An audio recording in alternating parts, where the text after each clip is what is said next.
MSME विभाग रे चाकरी करई देबाकू कही 43 लाख टंका ठकई अभियोग होईछि। ठक देवाशीष दास को गिरफ्त करिछि भुवनेश्वर बड़गड़ थाना पुलिस। देवाशीष गंजाम एवं कंधमाल रे 9 लाख टंका ठकिथिबा नि अभियोग आसिछि।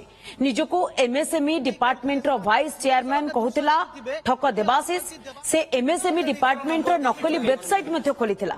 2023 रु वेबसाइट खोली चलाइथिला राकेट। तेबे एही घटना रे तार आउ जने सहयोगी मध्ये फेरार होई जाइछि। ताठारू नकली परिचय पत्र एवं एग्रीमेंट पेपर मध्य जबत करा जाइछि।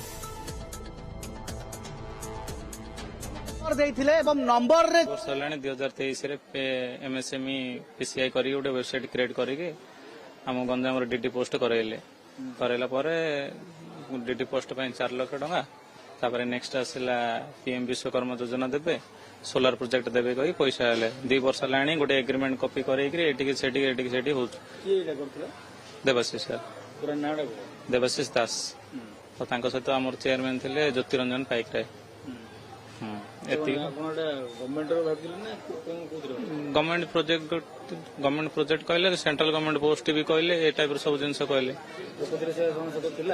से सब जिनस मु तो जानी पालेनी। तापर 2 वर्ष लाणी मु जगेली पैसा रिटर्न करे काली धरा तांको धरिकी थाना मानला आज ये सब जिनस धरा पड़छि।